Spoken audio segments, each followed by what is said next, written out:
Deux chiffres short et fissurent un récit ancien. Un continent riche en ressources demeure pauvre, pourtant un projet ferroviaire financé sans don, sans prêt et sans tutelle inverse, une logique installée depuis des décennies.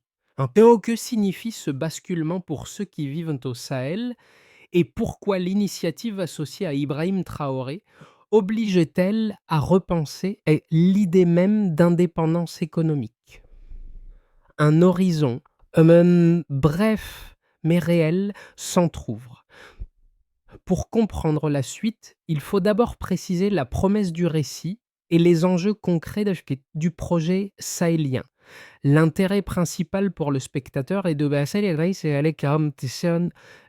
comprendre les leviers réels d'une autonomie durable. L'analyse ne cherche ni l'éloge ni la polémique, mais une lecture factuelle des mécanismes à l'œuvre. Elle s'appuie exclusivement sur les éléments disponibles dans la source sans extrapolation chiffrée.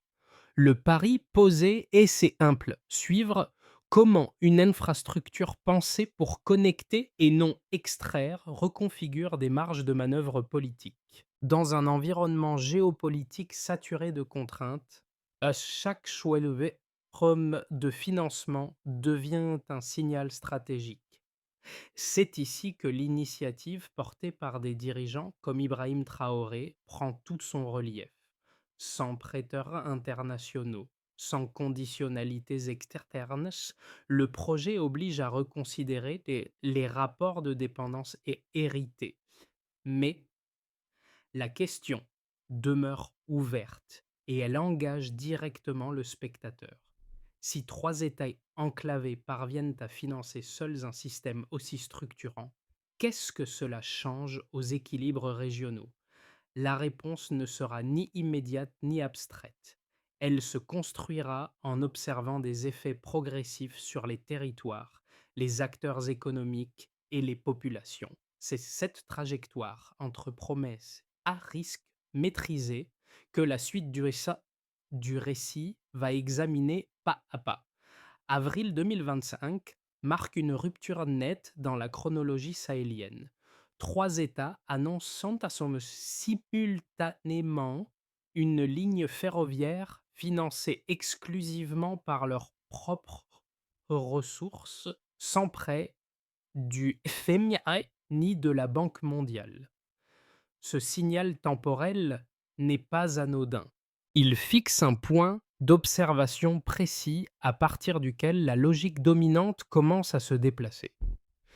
Pendant des décennies, le Burkina Faso, le Mali et le Niger ont évolué dans un cadre marqué par l'enclavement, la dépendance aux corridors externes et une instabilité chronique. Les infrastructures existantes répondaient prioritairement aux impératifs d'exportation, acheminer des minerais vers des ports lointains, sécuriser des flux destinés à des partenaires extérieurs, reproduire une économie d'extraction. Le projet ferroviaire inverse cette orientation. Il est conçu pour relier des capitales enclavées, rapprocher les marchés intérieurs et réduire les distances économiques internes. Et dans ce contexte, l'intervention de figures politiques comme Ibrahim Traoré s'inscrit dans un débat ancien mais rarement tranché. Une partie des élites considérait les financements conditionnés comme inévitables. Une autre dénonçait un mécanisme qui entretenait la vulnérabilité. La décision annoncée en avril 2025 tranche ce dilemme par l'action. Elle affirme que l'or, l'uranium, le coton et l'énergie peuvent en constituer une assise suffisante pour lancer un projet structurant sans tutelle à l'extérieur. Le rail devient alors un objet analytique central. Il ne s'agit plus d'une infrastructure parmi d'autres, mais d'un système nerveux destiné à reconnecter des territoires se fragmenter. La source souligne que cette conception touche simultanément la circulation des biens, la stabilisation des zones traversées et la capacité politique d'agir sans filtre international. Autrement dit, la mobilité cesse d'être un sous-produit de l'économie. Elle devient un levier de souveraineté. Cette relecture du contexte éclaire la suite du récit. Le projet ne promettait pas une transformation instantanée. Il propose une trajectoire obsédée par presqu'île observable où chaque étape permet de mesurer un déplacement progressif des équilibres établis. C'est à partir de ce point que les effets concrets commencent à devenir visibles. Pour saisir la portée réelle du projet, il faut quitter le niveau institutionnel et s'adopter une échelle plus proche du terrain. Le récit s'organise alors autour d'un personnage collectif. Les habitants du Sahel, longtemps tenus à distance des décisions économiques structurantes. Leur expérience sert de fil conducteur pour observer les premiers effets, encore partiels, mais déjà perceptibles. Un premier microcas apparaît en périphérie de Niamey. Des producteurs agroalimentaires constatent que les délais d'acheminement vers les centres urbains diminuent dès l'ouverture des premiers tronçons. La source ne fournit aucun chiffre précis, mais elle indique clairement que certaines récoltes cessent de se perdre en route. Cette amélioration logistique, modeste en apparence, modifie la perception du risque. Produire n'est plus systématiquement synonyme de perte. La chaîne de valeur commence à se stabiliser. Un second microcas se dessine à Ouagadougou. De jeunes commerçants, auparavant dépendants de routes imprévisibles traversant des zones instables, observent que les flux interurbains gagnent en régularité autour des nouvelles gares et centres de fret. Cette prévisibilité transforme leur capacité à planifier, à investir et à maintenir des stocks cohérents. Le changement n'est pas spectaculaire, mais il est structurel. Dans le débat public, des dirigeants comme Ibrahim Traoré s'appuient sur ces indicateurs concrets.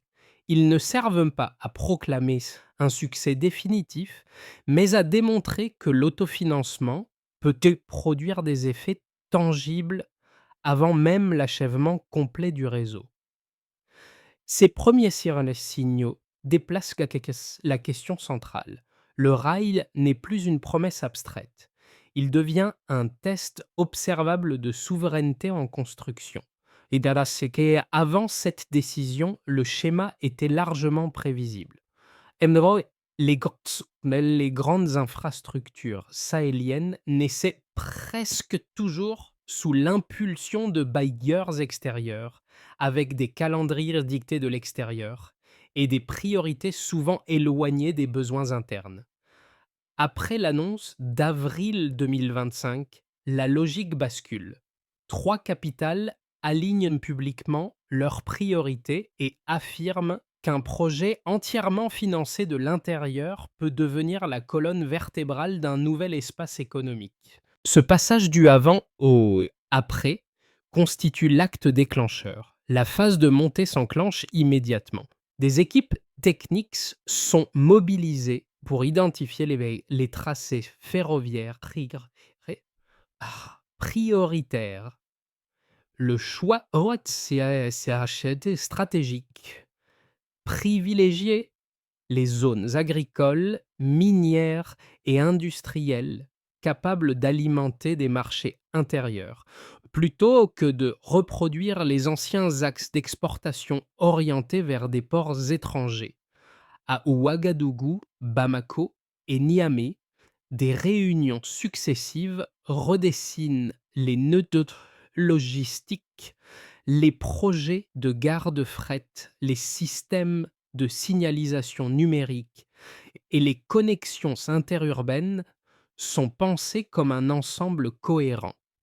Alors, l'infrastructure n'est plus fragmentée, elle devient systémique. Cette montée en puissance s'accompagne d'un changement de doctrine.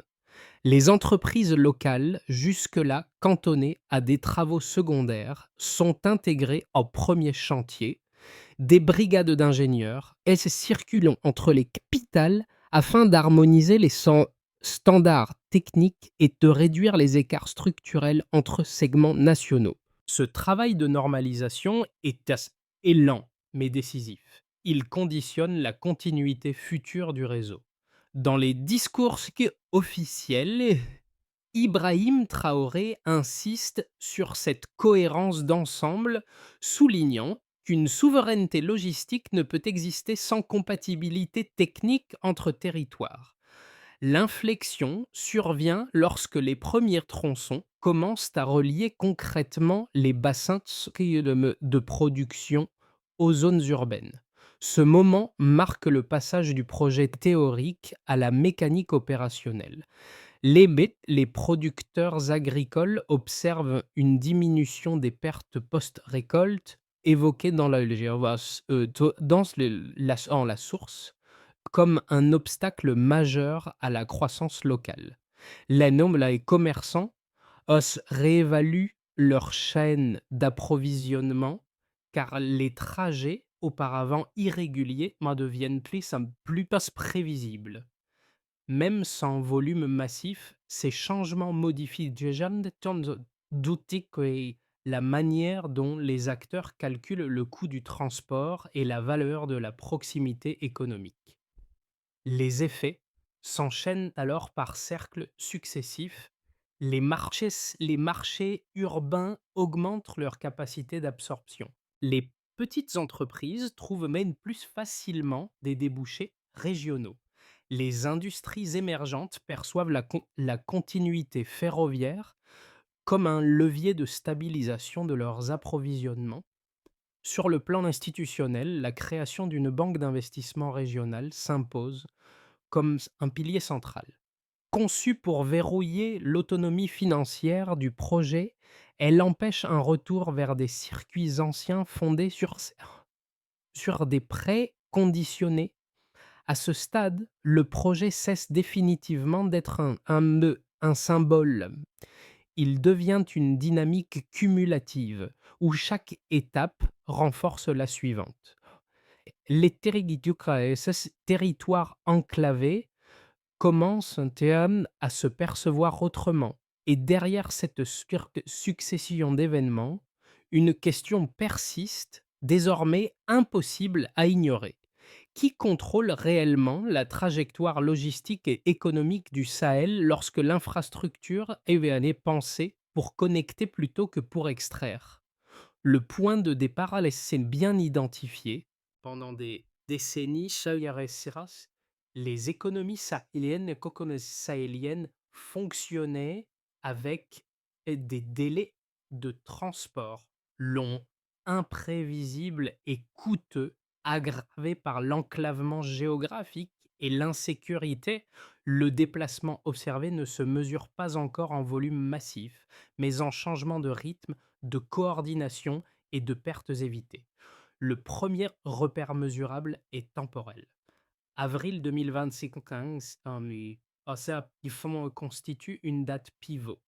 Avant cette annonce, les grands projets d'infrastructure dépendaient de procédures internationales longues, souvent étalées sur plusieurs années avant même le début des travaux.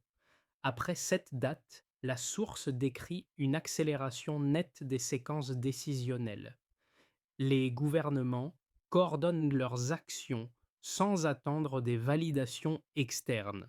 Cette compression des délais modifie la dynamique économique locale car elle réduit l'incertitude liée au calendrier. Une décision rapide n'augmente pas seulement la vitesse d'exécution, elle augmente la crédibilité du projet auprès des acteurs internes. Le deuxième repère concerne l'échelle collective. Le passage d'initiatives nationales, fragmenté à un cadre coordonné entre trois pays, Burkina Faso, Mali et Niger créent une masse critique inédite. Avant, chaque État opérait dans un espace logistique morcelé. Après, la coordination tripartite devient une variable structurante. Même sans chiffre de trafic, la source insiste sur ce changement d'échelle. Trois capitales reliées par un corridor unique redéfinissent l'organisation territoriale. Ce glissement transforme la mobilité interne en actif stratégique partagé.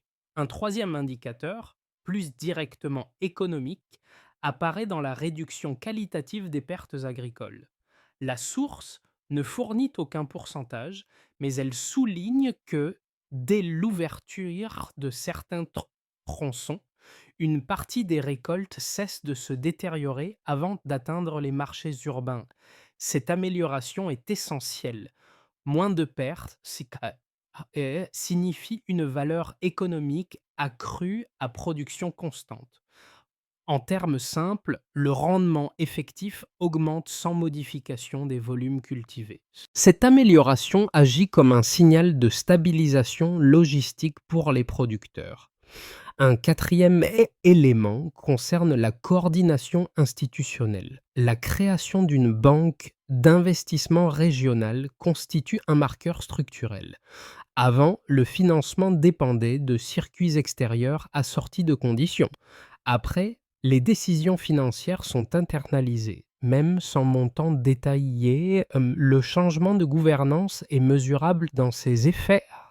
Alignement des priorités, réduction des délais d'arbitrage et cohérence entre financement et besoins territoriaux. Cette autonomie financière influence directement la vitesse et la continuité du projet. Pris ensemble, ces indicateurs dessinent une trajectoire claire. La situation initiale était celle d'une dépendance logistique permanente, caractérisée par des coûts indirects élevés et une faible prévisibilité.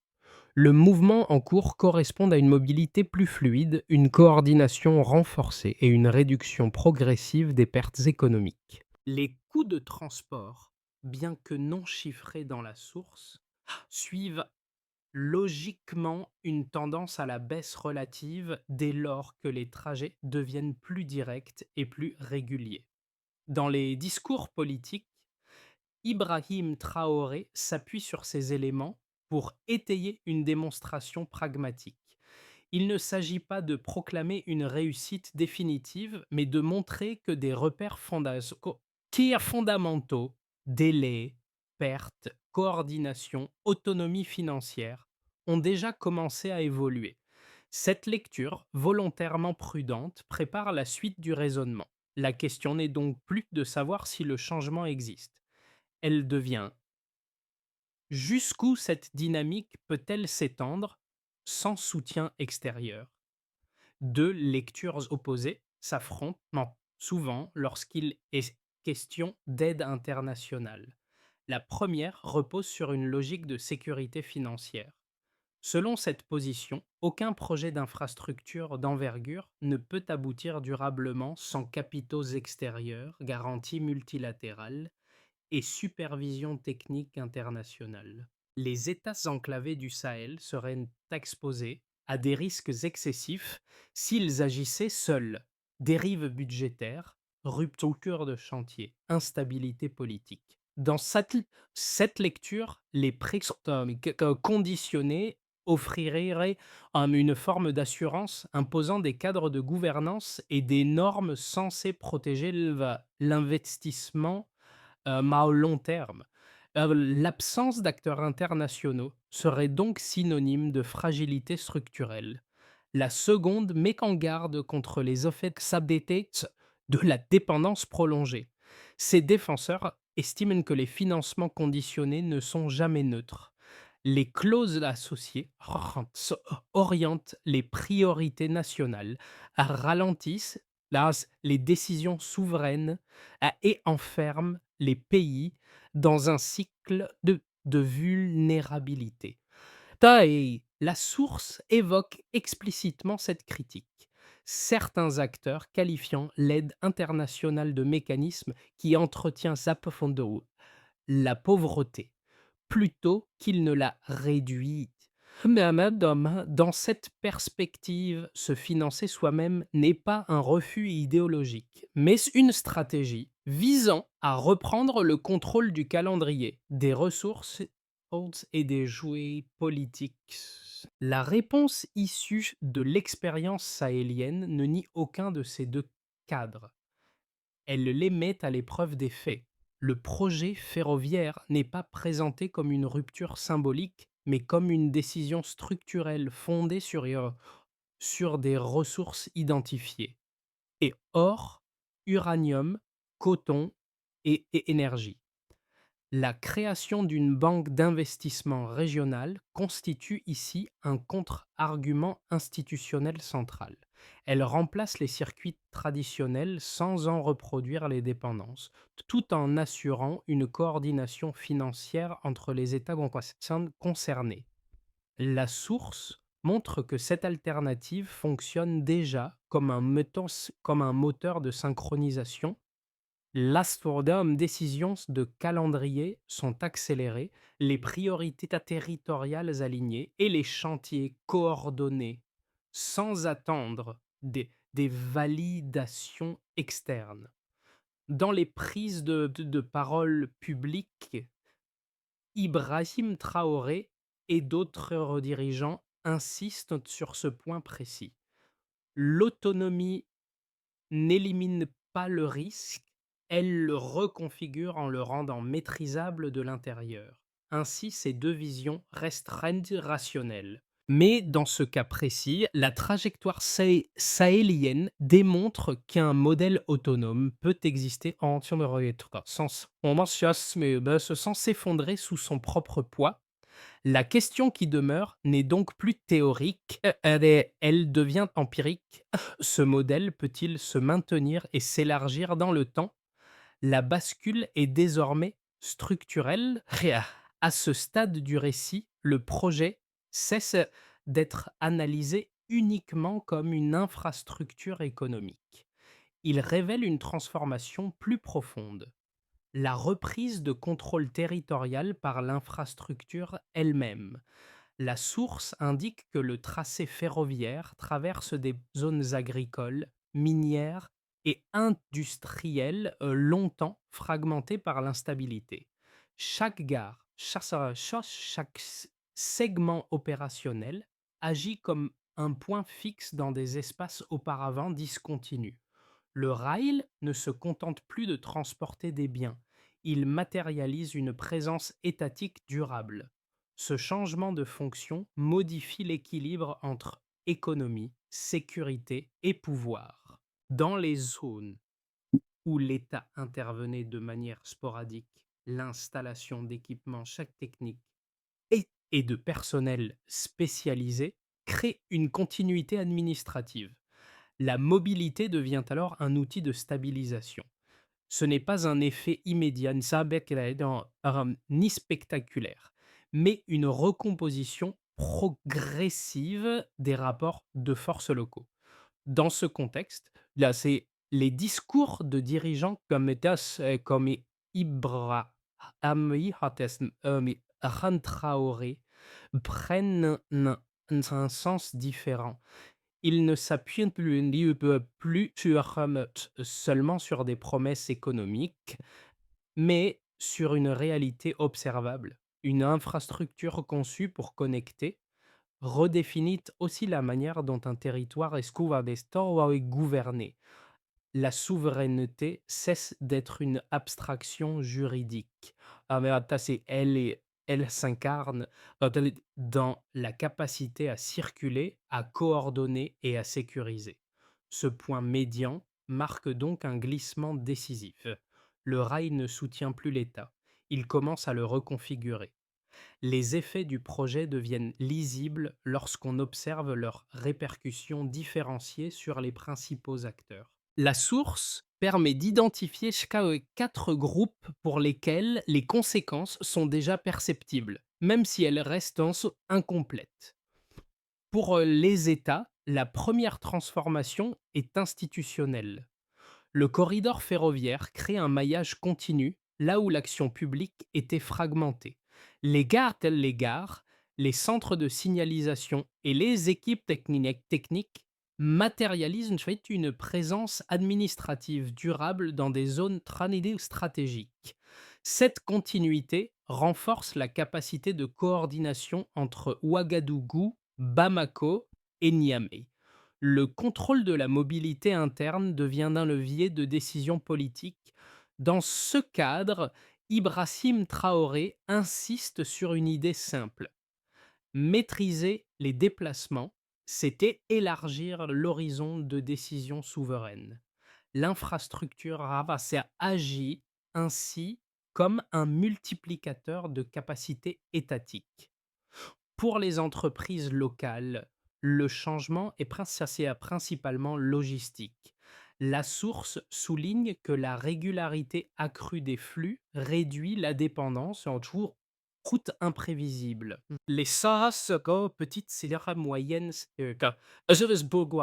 ruptures longtemps pénalisées par l'incertitude des trajets peuvent désormais planifier leurs approvisionnements euh, et leur livraison avec plus de stabilité. Cette prévisibilité n'augmente pas seulement l'efficacité, elle modifie le calcul du risque. Les acteurs économiques commencent à intégrer le rail comme une composante fiable de leur stratégie, ce qui favorise l'émergence de pôles commerciaux régionaux. Pour les agriculteurs, les conséquences touchent directement la chaîne de valeur. La réduction qualitative des pertes post-récolte mentionnées dans la source, mais d'ACSJ est comme un indicateur à côté clé. C'est comme moins de produits se détériore avant d'atteindre les marchés urbains. À production constante, la valeur effectivement commercialisée augmente, hein. Cette amélioration renforce la confiance des producteurs et stabilise leur revenu potentiel.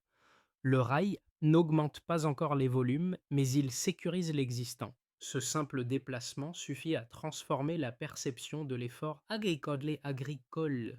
Pour les territoires et les populations, enfin, l'impact est à la fois matériel et symbolique. Les zones autrefois enclavées réduisent leur distance économique avec les capitales. Les jeunes générations évoquées dans la source perçoivent le projet comme une preuve tangible de capacité collective. Les centres de formation et les chantiers associés ouvrent des trajectoires nouvelles ancrées localement. Le sentiment de dépendance permanente recule au profit d'une projection plus autonome. Pris ensemble, ces effets dessinent une recomposition progressive. Aucun groupe ne bénéficie d'un bouleversement immédiat, mais chacun observe un déplacement mesurable de ses contraintes. C'est précisément cette accumulation d'ajustements qui donne sa force au projet. La question centrale se précise alors. Ces gains fragmentés peuvent-ils s'additionner pour produire une transformation durable à l'échelle régionale? À horizon de 6 à 12 mois, l'évolution du projet peut être lue à travers 3 scénarios distincts. Aucun ne relève de la prédiction. Chacun repose sur des conditions observables, déjà présentes dans la source. Dans le scénario central, le plus probable, la consolidation progresse sans rupture majeure. Les 3 États poursuivent l'alignement de leurs priorités logistiques. Les tronçons déjà fonctionnels améliorent la circulation interne sans transformer immédiatement l'ensemble du système. La banque d'investissement régionale stabilise son rôle et sécurise plusieurs chantiers ciblés.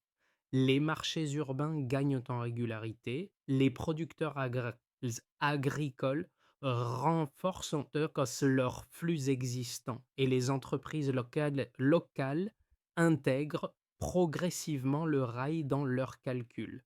Le changement clé n'est pas peint ou spectaculaire. Il tient à la normalisation, une infrastructure qui devient familière, intégrée aux pratiques quotidiennes. Dans un scénario plus optimiste, les conditions sécuritaires restent suffisamment stables pour permettre une accélération.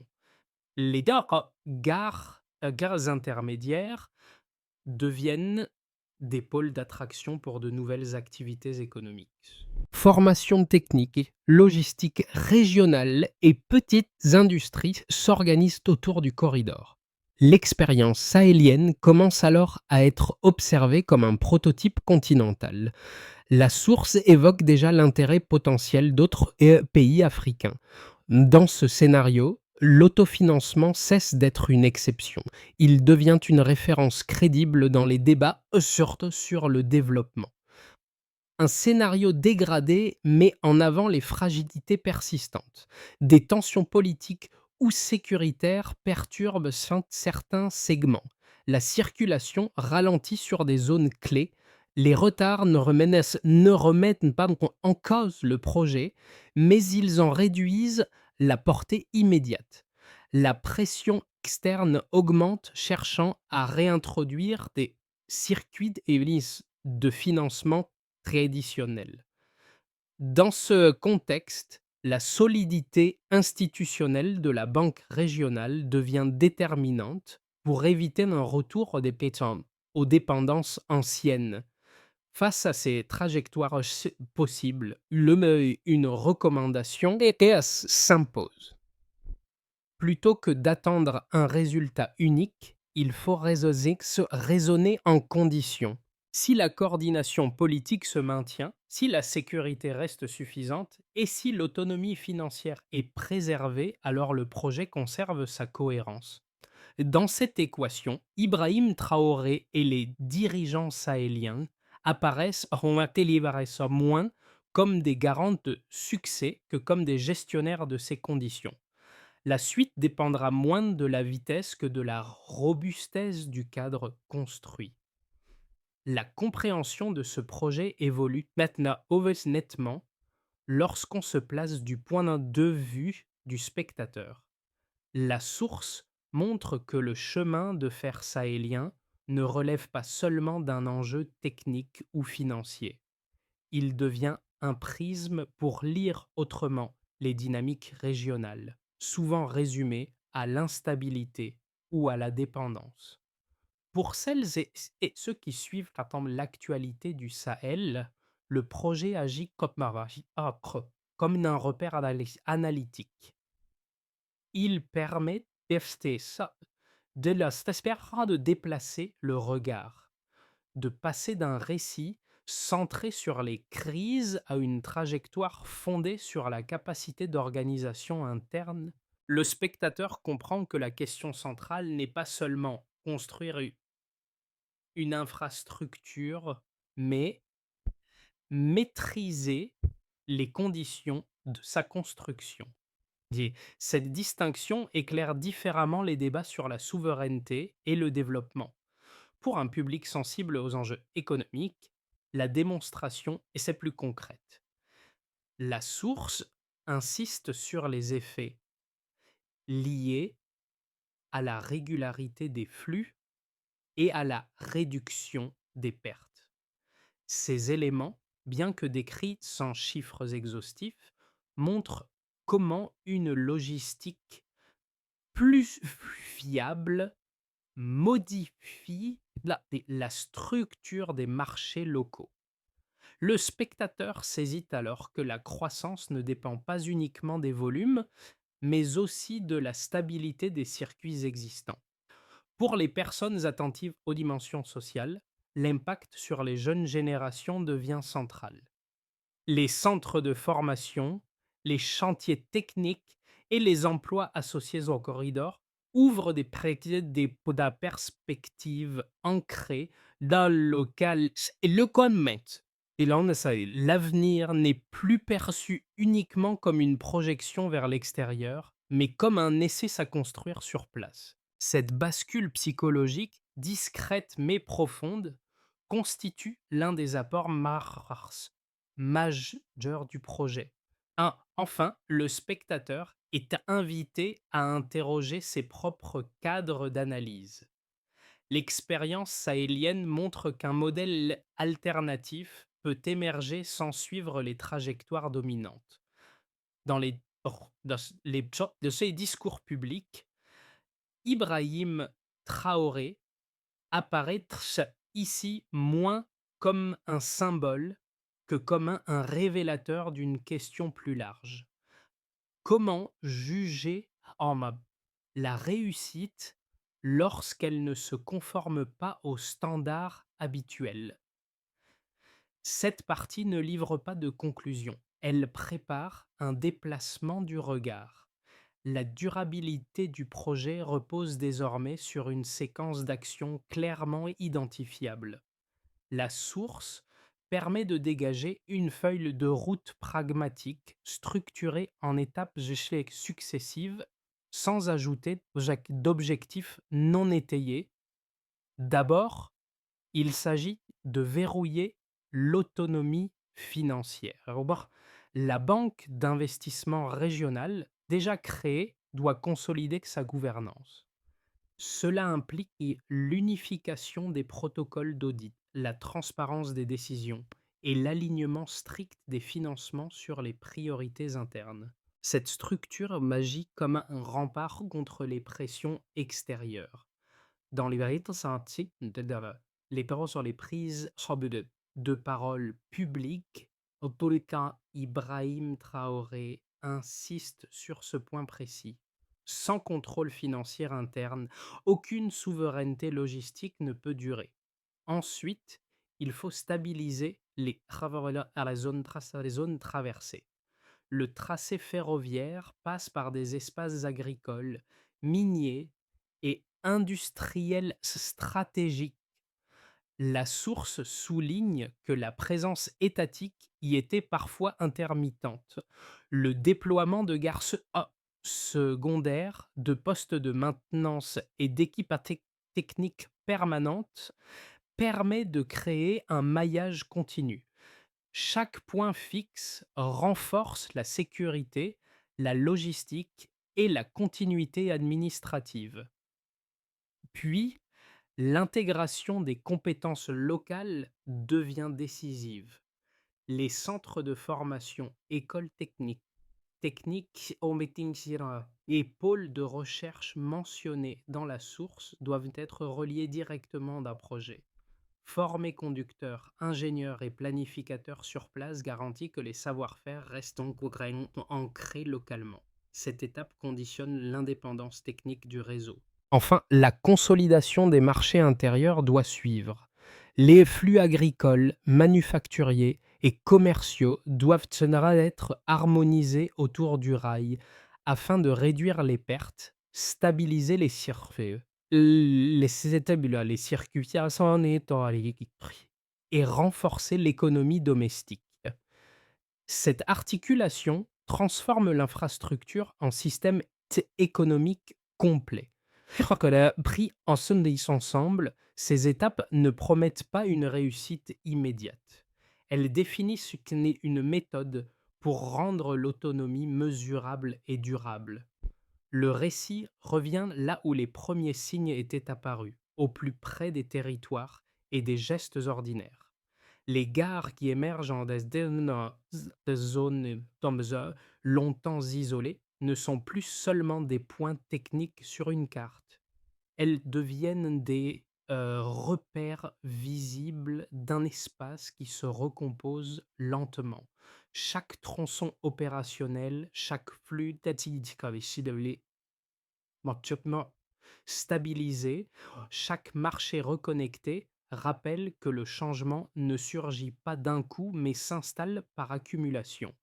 Les habitants du Sahel, évoqués dès les premiers microcas, perçoivent vraiment désormais ces transformations comme autre chose qu'une promesse lointaine. Le rail matérialise une continuité là où dominait la rupture et l'attend.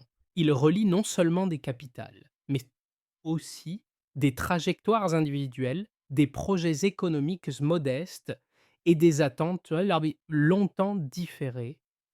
Le motif initial de la connexion prend ici tout son sens. Dans cette dynamique, les dirigeants sahéliens apparaissent moins comme des figures héroïques que comme des relais.